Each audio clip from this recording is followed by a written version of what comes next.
the officers actually said there's no such thing as kind of wrong place, wrong time, because she wasn't doing anything wrong. Yeah, she was literally walking to the shop and didn't make it home. Just a quick disclaimer, the content presented in this podcast is based on real events and may contain graphic descriptions of violence, crime scenes and other disturbing material. Listener discretion is advised. This episode is sponsored by Think Forensic. Think Forensic are a one-stop shop for all things forensic science and crime solving. They hold experience days, as well as corporate events, team building events, and general education for primary school right the way up to university level, as well as other events and consultancy. There's also a shop where you can get your hands on all things crime solving, from evidence gathering to packaging and collecting evidence, as well as other forensic science equipment. For more information or to book on an experience day, please visit the website. Hi everyone, and welcome back to another episode of Grave Secrets. We're your hosts. I'm Beth. And I'm Annie, and today our case actually takes us to Blackburn in Lancashire. It does. So I will try not to do an accent. An accent of the Blackburn. So this one is where a normal afternoon turned into a tragedy for the family, and it led to one of the biggest manhunts. So we'll get straight into the case. Yeah, a young girl leaves her house to go food shopping, ready to break fast for Ramadan, and she is killed out of nowhere. As Annie said, it's quite a complicated one as well, because they kind of identified the intended target, but then they've got to track down multiple offenders, link vehicles, and get justice for... There was quite a lot to this investigation, but the whole way through it, I just couldn't help but feel for the family, because like we've said earlier, this is a completely innocent victim, just in the wrong place. It was interesting, actually, which we'll get into,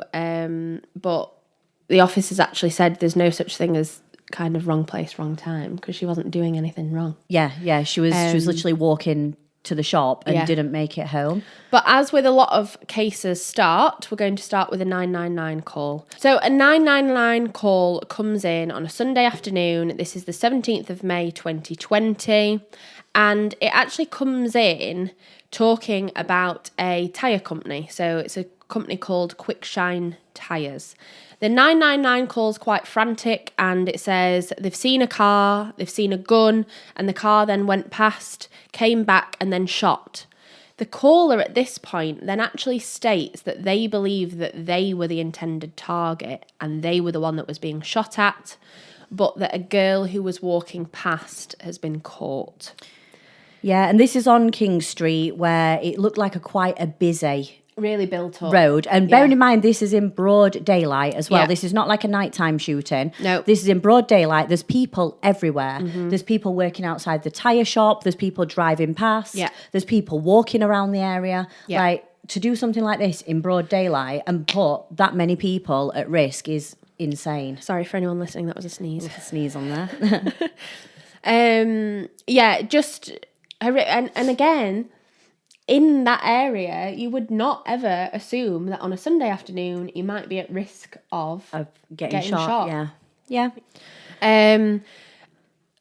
Obviously, that call suggests that potentially you've got two offenders there, because unless someone's been driving a vehicle and then shot a gun at the same time, you would need a driver and a shooter to be involved. But quite quickly they identify that the potential target and the owner of Quickshine Tyres is a man called Pacha Khan.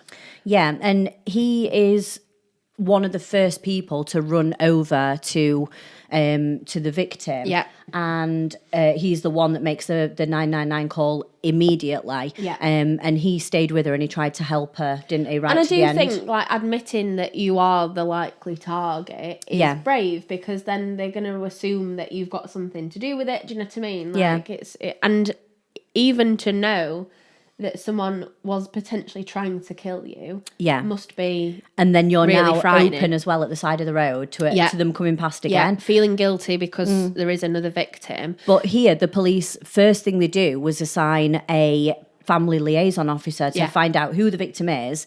And they said to find out why she was in the area at the time. But I don't think that's really relevant. You just want to identify who the victim is. Yeah. And I don't know if she must have had her ID on her, if she was going to the shop. It's tricky to say, isn't it? Because they seem to get her ID, or they seem to get her identity quite quickly. But then again, you wouldn't just go off the ID, would you? Because, I mean, I know there's nothing to suggest she's been involved in a crime, but you can't just take someone's ID, because I could have nicked yours to go to the shop or something. Yeah, it could have been in your pocket or something. Get away with that, no, I don't think we would do. But you know what I mean? Yeah. So, but she was quite quickly identified. The two people kind of running the case were a woman called Zoe Russo, was the detective chief inspector on the case, and then a man called Andy Cribbin, and he was the detective superintendent. Yeah, so, I mean, they've already got the family liaison officer, and they did actually identify our victim as 19-year-old law student Aya Hachem.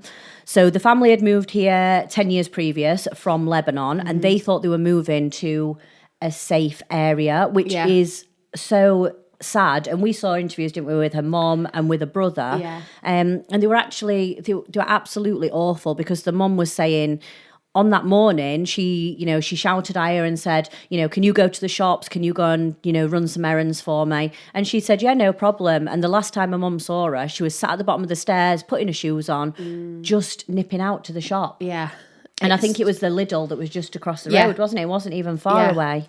So Aya, as we said, was at Salford Uni, so kind of lived locally. It was just horrendous, but then obviously they've got to find out what has happened, so the investigation is then launched. I think with the 999 caller saying that he thought he was the intended target, it gives the police somewhere to start in their investigation. So they do analyse the 999 call, and they do ask him why he thinks he's at risk, and why does he think he was the target? Yeah. And then with it being broad daylight, you're then looking at witnesses, you're going to look at CCTV, because if you've got anything on CCTV, you've got to think how clear it's going to be in the daylight as well. Yeah, and you're probably going to have a lot of different forms of CCTV, because it did look like they'd got kind of loads of cars driving past anyway. So you might have dash cam. Yeah. You've then got CCTV, because there were multiple businesses in that area, and then you've got a lot of witnesses, as you say. So they did believe from the off that it was a targeted drive-by shooting. Yeah. The vehicle was quite quickly identified on this CCTV as a silver Toyota Avensis. Yep. It quickly became apparent, because you could see it in the footage, which again is harrowing, that Aya was not the intended target. Yeah, that she was literally just walking past, wasn't she? Yeah, there were two shots that were fired, and the first shot hit a window of the tyre shop. And then you can actually see multiple people passing. Yeah.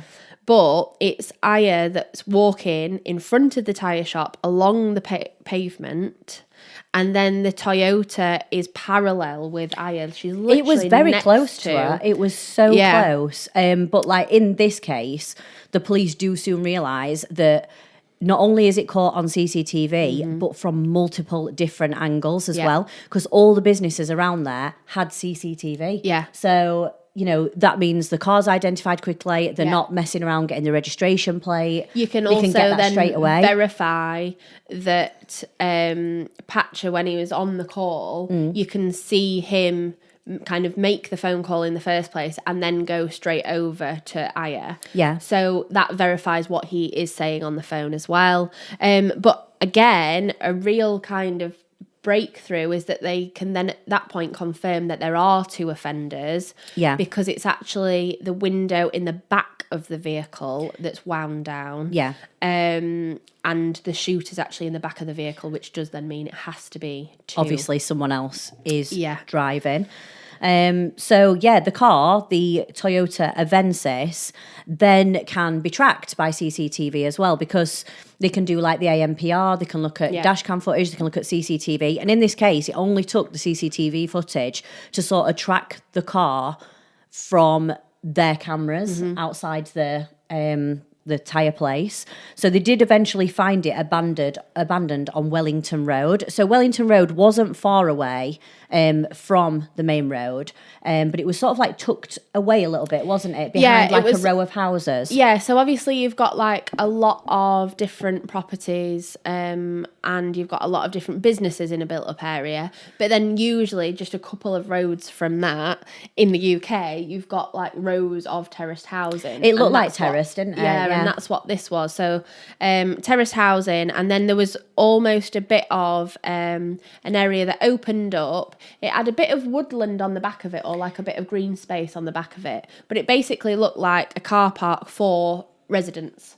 Yeah. Quite often they are quite narrow roads. And to find a car at this point, to find this vehicle not burnt out, I don't know if it's because they were in a rush or... Yeah. Because normally, if you're going to get rid of something, you find these getaway cars usually burnt out because obviously it destroys more of the evidence. Yeah. But in this case, because the car is fully intact, that makes it a good place to start for forensics. It did look like they had kind of sought out that location in advance as well, because even though they'd not set it alight, there are a lot less people in that area than literally 10 minutes down the road where the offence took place. Yes, you'd probably have someone, I don't know, walking the dog, maybe going past, but if you're just parking a vehicle in a car park, no one's going to take any notice, are they? No. Really? So that car was then seized and had a look at for forensic evidence. The car was actually discovered because they got a dog handler out. So it was actually the dog that kind of led them to Wellington Street, which was then when it was found. Then you got your CSI teams that go in and they started processing. They it all seems like everything's happening quite quickly, but they're getting quite a lot of progress being made. The dog's now found the vehicle. It seemed to fall into place quite quick, didn't it? Yeah, they've got CCTV, and not only that, but the CSI teams then quickly confirmed that it had been the car involved in the shooting because there was a bullet casing in the back of the car. I can't believe they just left that on the back seat. Yeah. So now this is confirmation that it is definitely the car that is used. So now you've got quite a lot of evidence, but you've still got to work out motive and, who the offender might be. At this point, I'll briefly go back to Aya's family, because Samar, Aya's mum, said that when they were informed by the family liaison that she started to scream, fell to the floor and didn't believe what was happening. In the space of just 5 minutes, she'd left us. And again, it's just horrific to think about. She said, again, like you had mentioned, that they'd come here for it to be safe. In living here, never once thought it was an unsafe place to be. But this is where it happened. Terrible, because she said there's no safety here or anywhere. No. And it just made me think, like, in all these cases we cover, you never actually know what could happen at any time. So it is just horrific. And so now obviously investigators are trying to get to the motive and the reason behind the shooting. With this one, because it was in broad daylight, normally we get these cases which are the middle of the night, there's no one around, no one's seen anything, you're just relying on CCTV. Yeah. But in this case, on the CCTV at the beginning of it, you can see because the tyre shop was also a car wash, so you can see people driving into the car wash. You can see them going about their normal day at work. It was quite difficult. We listened to it and there was no audio on it, but I thought it was quite difficult to work out when the gunshots had rung out, because it, like you say, lots of coming and going. And to be honest, I was quite surprised because you didn't see people duck all of a sudden. Well, there was no sudden movement that I could pick up on the first time I watched it. I picked up on one where the one that missed anyone, it hit a window. Into the glass. Yeah, and then he was bent down on the floor. Yeah. And then he turned around as if to say, like, oh, how was the window just smashed? Yes. But I don't think he realised it was a gunshot. No. So that's probably why he didn't react as quick as he did. And then when they heard the second one, I think is when more people started to react. But again, that means you've got, like, loads of witnesses there. And I also think that even though there was that first shot, Aya couldn't have like, you imagine if something like that happens, you would imagine that you can see a commotion in the distance, and you go the and opposite you think, way. oh gosh, something's happening there. I'm going to go the other way. It was too close. But when she's walking past quite confidently. She doesn't look scared. She doesn't look fearful. Yeah, because again, in the middle of the daytime, there's lots of different noises around. Yeah, and she probably just heard the glass smash potentially. So again, you're in a built-up area. There's a car. You might have even thought it was a car garage. Yeah.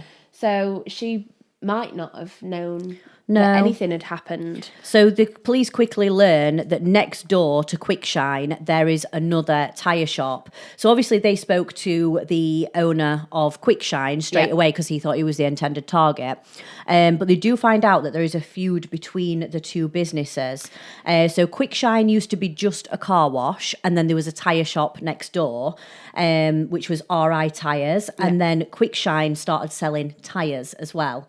So instead of just a car wash, they're now a car wash and tyre shop, and they are in direct competition with RI Tyres. Did look like a very busy business. And it is bang next door to each other as well. So there had been some reports of violence between the staff at the two places as well. So the police had actually suggested that they put a wall up in between. Yeah, police had been called out numerous times, and what I couldn't get over is that they were even like confronting each other in front of customers, but even to customers, they were saying to certain customers, like, what are you doing coming to them? Come to us or whatever. Come to us kind of thing, which I thought is not a way to get good business. But with this wall that was meant to be going up in between, or this fence to separate the businesses, because the police thought if it's separated, they might not be able to see each other, it might not. Yeah. But they couldn't even agree on who was to pay for the fence and whose land it was going on. So it was almost like it was very petty. Yeah. But at the moment, that's the only thing that the police have sort of got to go on. Yeah. So they do go round to RI Tyres, which is obviously just next door, and it's run by Feroz Suleiman.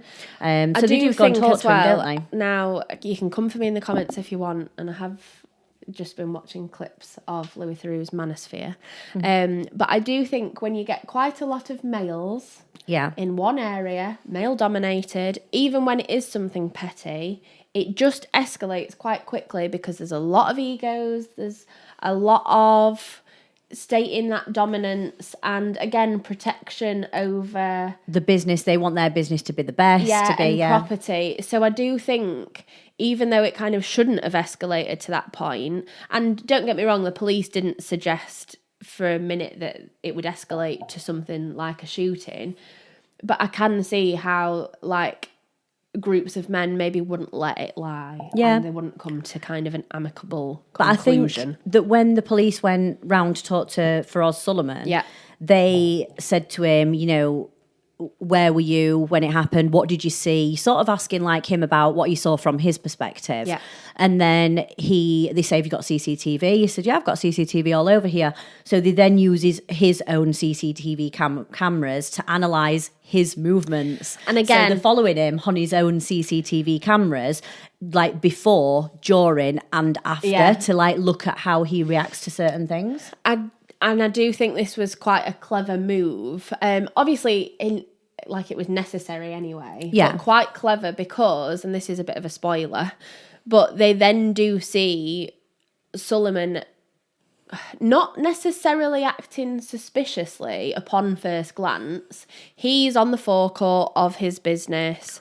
He's on the phone. But what police then pick up on is that when this Toyota passes and it comes from RI Tyres toward Quickshine, at that point, when the vehicle in question passes, Feroz Suleiman looks directly at that vehicle. He sort of watches it pass. And then watches it pass going towards. And this is before anything has happened. Yeah. So it's like he's clocked the vehicle beforehand. Obviously passed that CCTV to police thinking, well, I'll be there on the forecourt. I've clearly got nothing to do with it because there's evidence.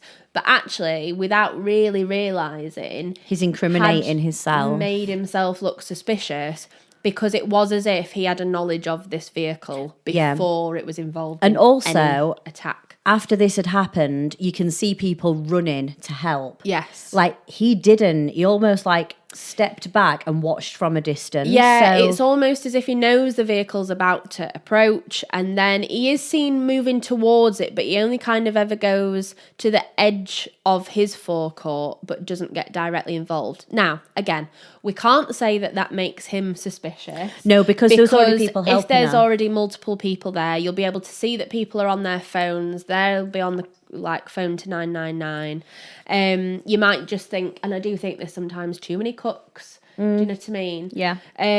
But I think it was more the fact that he had almost clocked that vehicle in advance. But if you think about his reaction and then Pasha's reaction from next door. Yeah. So Pasha, as soon as he was running over to Aya, got his phone out straight away, called the police. He helped do anything that he needed to administer, like CPR and things like that. And again, it didn't look like Suleiman was scared at all. Do you know what I mean? If there are 2 gunshots and it's right next door to you, you'd think that you'd be worried you might be as like, well, or worried scared. for your workforce. I'd be like, right, everyone get inside, like get out of the way of the front of it, trying to get people out of the way, but he didn't. He was then seen on CCTV talking to a police officer as well. Yeah. But that's likely when they were then asking what they'd seen and if they'd got any CCTV. But because of this potential motive, even though it's a weak one over this dispute, police did arrest him and then other associates who I believe kind of worked for him or with him. They then were looking primarily for all of that evidence, which is kind of most crucial to an investigation, but unfortunately is damaged the most quickly. So anything like devices where things can be deleted, clothing that might have been used or involved, and then potential DNA evidence. I thought with the interview with Feroz Suleiman that he did stay quite calm throughout the interview. Yeah. And he also acted quite shocked at what the officers were saying, as if to say like, what, me? You saw me there on my own CCTV. Yeah, well, that's what I mean. That's probably when he thought, Yeah. oh, I thought that would almost be my get Alibi, out of jail free card, your alibi kind of thing. And but then all of a sudden he sort of stops saying too much, doesn't he? And I think when he realises that they think he has something to do with it, that's when he sort of stops talking. But interesting that you'd still be shocked because, well, I suppose it depends what kind of person you are. Because if I'd been arrested, even on suspicion of something like murder and attempted murder, I would be... You'd panic. Panicking. Yeah. I was going to swear Even again. if you haven't done it, you're panicking, aren't you? Yeah. However, like you say, it's almost like you're still shocked, but then is that just the confidence in which you think you are potentially going to get away with it? Yeah. Because he did seem quite non-committal in his answers, wasn't giving any detail really, and wasn't providing any helpful information. He wasn't. So while he's been interviewed, the police then go back to look at the CCTV footage, and by now there is hours of footage from cameras, Ring doorbells, and even buses and public transport. So they've got the shooting on CCTV. They've now got the Avensis and where it was abandoned. And from the CCTV, like we said, it looked like it was planned out. But there is also 2 people that get out of the Avensis and get into a getaway vehicle, which they then identify as a Ford Fiesta. Yeah. So that getaway vehicle was waiting just around the corner from where they abandoned the Avensis. So at this point, you've got multiple people in communication with each other. Yep. You've only got so long to hold Suleiman now, and you know that Suleiman wasn't the shooter, nor was he the driver. But you need to link him somehow if you want to convict. So you've got to prove that he has had something to do with it. So they actually seized 120 phones.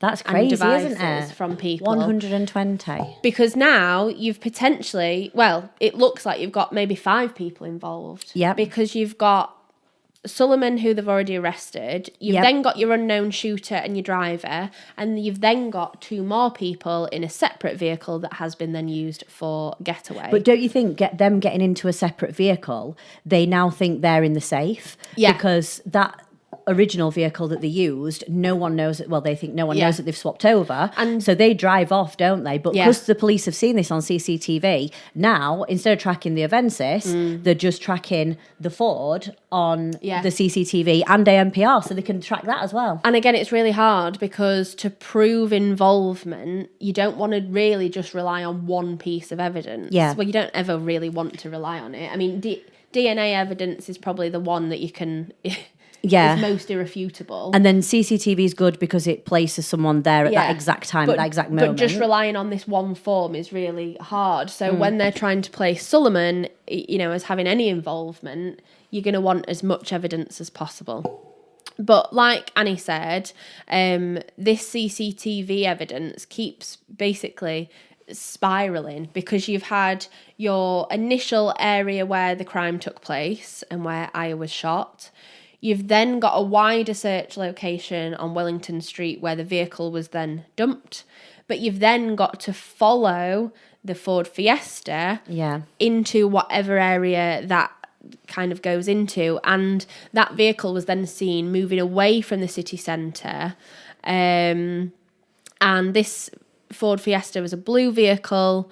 2 people are already in it.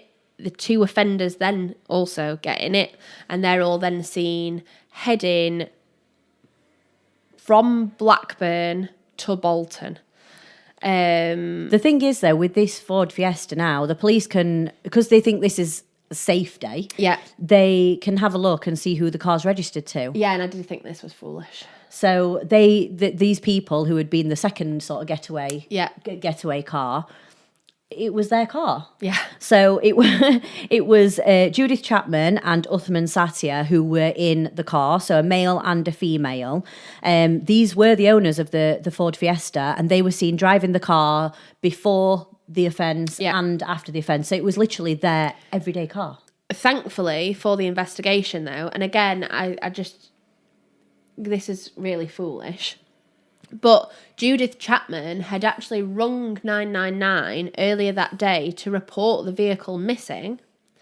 But then all of the CCTV evidence shows that it is her in the vehicle. So it's not been stolen at all. She's using it. And don't you think as well, if you, prior to this offence, if you rang up and reported your car stolen, you've then put that car on the police radar. Yeah. So it will ping up on ANPR and stuff. So imagine if she'd have got if she'd have been driving away from the scene and the police had seen it, they'd have thought that car's stolen and pulled her over. But again, that's a charge in itself, isn't it? Because that's reporting a fake crime. It is, yeah. So you've got a charge there. Yeah. Even before you've then gone and committed a crime. So what they do is they track the CCTV backwards now to before the shooting took place. Yeah. And they track it back to this blue Ford Fiesta pulling up outside someone's house on a side road. And this is in Bolton now. And 2 men getting in the car, which the police then think is the gunman and the driver. Again, I couldn't really tell whether or not it was CCTV from a house.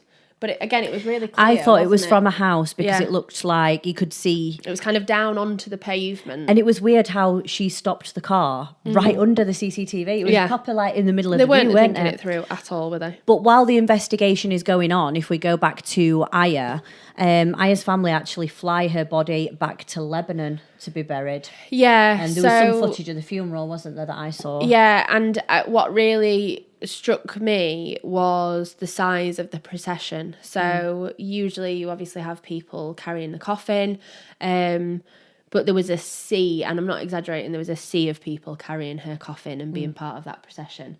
And the people that weren't carrying the coffin were just walking alongside. Yeah. Her brother talked about the fact that they wanted to kind of pay their respects and do it in the right way, which is why they'd flown her back. And he also said he remembers just how much of a good sister she was. And again, heartbreaking. He said they took a beautiful person away from us, but not just us, the world. It was honestly, the interviews with a mum and a brother are absolutely heartbreaking. Because they talk about how much potential she had, she was 19. How hard she'd been studying, and that she dreamt of becoming a lawyer. Yeah, she was actually studying international law as well, so she likely wanted to help people. Yeah. and she'd studied incredibly hard, and especially in that last year of her life. Yeah. So it is just horrendous, which again, when we come back to the investigation, makes the team even more desperate to kind of get justice. Yeah, so at this point, the CCTV that the police have already got is then shared across the Northwest. So what they do is share it between forces, because if anyone is known on there, other police forces may be able to help or may be able to help identify. So it was actually Greater Manchester Police that looked at the footage and a specific name came in. So they identify Anthony Ennis as one of the men getting in the Ford Fiesta before the shooting. So he was a criminal. He was a known criminal from Manchester. Again, they're all being so overt about it, aren't they? Yeah. There's no they were wearing a black hoodie, they were wearing a balaclava. They weren't wearing anything. They avoided CCTV. CCTV. Yeah. There were no precautions were taken whatsoever. He already had convictions for handling stolen vehicles, arson, and possession of weapons. Yeah. So, at this point, it is sort of fitting in with the crime. And at the same time, Feroz's phone has been seized. The police are now looking for this connection between him, and now they've got one of the names. So again, in terms of investigation, it is all going quite nicely as far as investigations go. Some I feel awful for the teams, because they're just, as much as the processing things, it's like the case we covered a few weeks back where the amount of forensic evidence they should have had in the car when they're just not making the progress. Yeah. And they weren't getting anywhere. In this case, it does all seem to come together quite nicely. But again, it's gaining that evidence and gathering it. So now we need to connect Solomon, and they're still doing that. Obviously, they've got all of these devices that have been seized, and they now need to link him to the 4 people in the vehicle. So this was incredibly clever, I thought. Yeah, I did. I didn't even know this was possible. Yeah, I mean, it makes sense, I suppose. It does, yeah. But basically what they did was, on Solomon's phone, they went through, obviously, all of the people that he'd communicated with. So you're going to have contacts on there that he's probably had for years, and then they were going through all of the people in the last kind of 48 hours prior to Aya's murder. And what they found was that there was one phone number, and it was unidentified. It wasn't connected to any specific device, and it wasn't connected to any or registered to any particular name. So what they realised is that was likely a burner phone. And again, people use burner phones because the kind of common misconception is that they are completely untraceable. Yeah, so not completely. Yeah, because what they did, and again, incredibly clever, but relying on digital and CCTV, they managed to track down where that specific SIM card that was registered to the phone number was bought from. They found it was bought from an Asda in Stockport, and the CCTV from Manchester Police then identify another name. So Zamir Raja was also a well-known active violent criminal in Manchester and had previous for drugs, theft and violence. You know what? Manchester Police have come through here with this case, haven't they? Because they identified both of the suspects in this, because obviously they've been involved with them before. Yeah, because it's Lancashire Police that are obviously working on the case. Yeah, so they've been involved with them before. But again, I think that does show, so there is a police database called the Home System, and I think we've probably talked about it before, but it kind of links all of the forces. But if you've got active criminals, they're not just kind of letting them getting on with the day-to-day life. They are tracking these people, and they will be aware of their movements. So thankfully, because of that, it did mean that kind of you've got, 5-6 names all within a very short space of time, all linked to this one case. So that's all well and good, but now you have to track down Ennis, who was the one that was seen getting into the kind of getaway vehicle. He was believed to have been the driver. And then Raja, who was seen in advance buying the SIM card, who was now believed to be the gunman. So in trying to track down these offenders, again, where do you even start? Because although they've not been incredibly intelligent when committing this crime, unfortunately, it is quite easy to get lost in these big built-up areas. Yeah. And they likely have got a getaway plan. Yeah, I mean, the police did actually use cell sites to track the movement of Raja and the contacts that he interacted with. So even though he bought the SIM card, even though he was using a burner phone, they could still work out which cell sites the phone was connecting to. And they'd probably chilled out a bit at that point because they're known criminals. They're probably not all that scared of the police. If they're using a burner, they probably think that they are going to get away with it. Yeah, so the cell site evidence directly connects Zamir Raja and Faraz Suleiman. So that was the one thing that then connected Faraz and got him into actual link, yeah, really. And they met, so they'd contacted each other before the murder, but just after the murder, this burner phone then switches off for good and is never turned back on again. So it's almost like as soon as they're done with it, it switches off, that's it, can't be tracked anymore. Yeah. But the police have now got their link Yeah. between Suleiman and the shooter. Yeah, which is crucial. So they also managed to look at more CCTV, and very cleverly, because they thought the likelihood was they'd have a getaway plan, they thought they'd look at CCTV in airports. And they actually found both offenders leaving from Glasgow Airport. So again, if you're not from round here, you've kind of got Manchester, which it's in the north of the country. So if you're from Manchester, you'd leave from Manchester Airport. Yeah, because that's the central They had airport. driven over 4 hours up away to Glasgow. So then get on the plane. And then they were heading to Portugal. So the flights were to Portugal, but then it was then proven that they'd moved across over to Spain. But the thing is, when your suspects leave the UK, they're now out of your jurisdiction. Yeah. So there's different laws that are in place and you have to contact different police forces. And in this case, it was Interpol that was contacted. You have to get like your international arrest warrants, and it just makes it a lot more difficult. And they might have crossed over into Portugal, but then like we've just said, from Portugal, you can get a car, you can go whatever direction. Yeah, within the space of 2 weeks, they'd gone from Manchester to Glasgow, from Glasgow to Portugal, from Portugal to Spain, and then you've got no idea where they're going to head next. And in a lot of countries, it's difficult to extradite back to the UK as well. That's why obviously criminals do go on the run. Yeah. What they did find was that Raja was believed to have rented a hire car in Portugal, but then had actually driven that car back to the UK. So I think he did this to Euston. I think he did this because he thought that the police might have tracked him getting on the plane because he's obviously used his own passport. Yeah. So they know that he's out of the country. So then they're going to be searching in Spain and they're not going to search for him back home. Okay, yeah. Because they think he's gone. Yeah. But obviously it didn't work out like that because when he came back into Euston station, and again, the police were returned tracking him. to Euston. Euston's down in London. So again, you've got another place involved now because that's down right at the bottom of the country. So he's flown from Glasgow. Yeah. To Portugal to then get a car to then go all the way around back to London and then go to Euston station, which I'm guessing is to get a train back up. Yes. Yeah.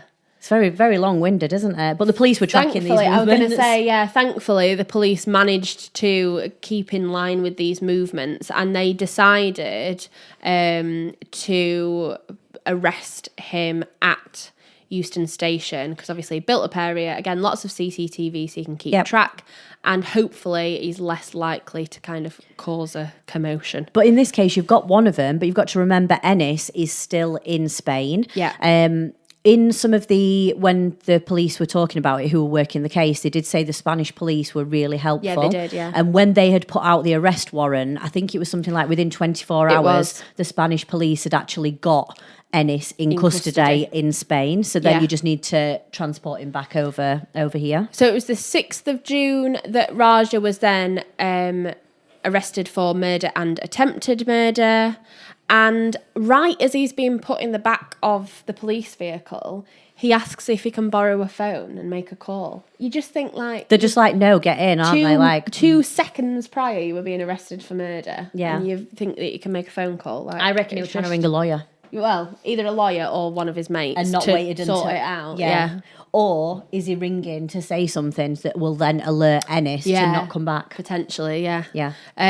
But yeah, why you would think that they're going to give you that? Yeah. No idea. So if we go to the 17th of May, 2021, so this is 1 year after Aya's murder. It was a year exactly as well. Yeah, these cases do take a lot of time to sort of build up, but Suleiman, Raja and Ennis stand trial at this point. Again, they're all young men. So Raja was 33, Ennis was 31, and Suleiman was 40. Like, you've got another half of your life to Ahead live. of you, yeah. Like, why would you risk anyone's life, and why would you risk your life being ruined by such a... I don't know, it's horrendous, because they were all charged with murder, but Roger actually pled guilty to manslaughter. So again, that's the gunman. Yeah, because he didn't intend to kill. Supposedly. Yeah, he didn't intend to kill. Yeah. And she wasn't the intended target, I think is what he was going around it. But it doesn't matter, you've still killed someone. And again, he said that he only intended to scare Pacha Khan. So it was then at that point confirmed that the police had got it right, and it was to do with this kind of territory dispute. And that he was the shooter as well, because up until this point, he'd not admitted to the shooting. So the police really didn't believe that any of them had only intended to scare Pacha Khan, because it was then revealed that they'd actually been hired for £1,500 to shoot Khan. Yeah. And again, that's just someone's life. Yeah. Only being worth £1,500. Yeah, he actually said, I was paid that money to fire a warning shot at him. But when you take a gun and you're driving, like, I'm sorry, but the best person who's got the best aim, who is probably professionally trained, you've got a moving car, you've got moving people. Yeah. Like, anything could happen. On a Sunday afternoon, in a built-up area, So, ultimately, he pled guilty and he received 32 years.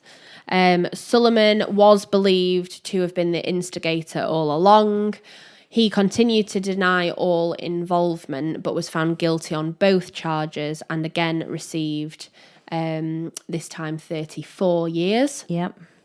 Ennis, the driver in the case, received 33 years, and a lot of those convictions were down to the 88,000 hours of CCTV. Wow, that is actually crazy. And it also led to another 4 people being charged as well. Yeah, Aya's brother said after the trial that the men were materialistic, and he said, you were all doing so well in life already, why do all of this? And it's true. It is, you know, RI Tyres was a busy business despite the fact, or in spite of the fact, that it was right next to another business. Yeah. All of those men, as we've said, were young and had their whole lives ahead of them, but then are now, for the amount of time they've been alive, they're now going to serve in prison. Yeah. Yeah.